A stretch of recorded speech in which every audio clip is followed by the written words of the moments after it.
হঠাৎ অশান্ত ভারতের মণিপুর। গত কয়েকদিন ধরে চলছে দফায় দফায় ড্রোন হামলা। তবে এবার সাবেক মুখ্যমন্ত্রীর বাড়িতে রকেট হামলা চালিয়েছেন বিদ্রোহীরা। প্রায় 5 কিলোমিটার দূরের কোনো এলাকা থেকে বিদ্রোহীদের নিজেদের তৈরি রকেটগুলো ছোড়া হয়েছে।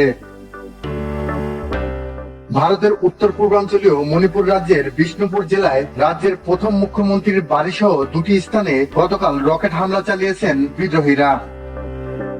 এ ঘটনায় রাজ্যের সাবেক মুখ্যমন্ত্রীর বাড়িতে একজন নিহত এবং অন্তত 5 জন আহত হয়েছেন। কয়েকদিন ধরে কয়েক দফায় ড্রোন ব্যবহার করে হামলা চালিয়ে আসছিলেন বিদ্রোহীরা।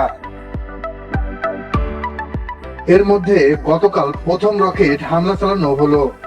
ভারতের অভ্যন্তরীণ সংঘাতের ইতিহাসে আগে কখনো এত ব্যাপক পরিমাণে ড্রোন হামলা চালায়নি কোনো বিদ্রোহী গোষ্ঠী। তবে রকেট হামলা অবশ্য অতীতে হয়েছে। মণিপুর পুলিশ জানিয়েছে, গতকাল বেলা 3:30টার দিকে স্থানীয়ভাবে তৈরি একটি লঞ্চার ব্যবহার করে ময়রাং শহরের সাবেক মুখ্যমন্ত্রী মাইরেমবাং কৈরেং সিং এর বাড়িতে রকেট হামলা চালানো হয়।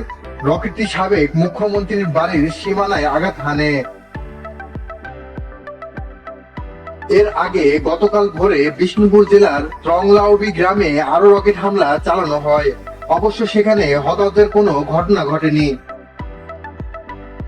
কুকি জনগোষ্ঠী অধ্যুষিত চূড়াচাঁদপুরের পাহাড় থেকে প্রায় 5 কিলোমিটার দূরের কোনো এলাকা থেকে রকেটগুলো ছোড়া হয় বলে জানিয়েছেন এক নিরাপত্তা কর্মকর্তা।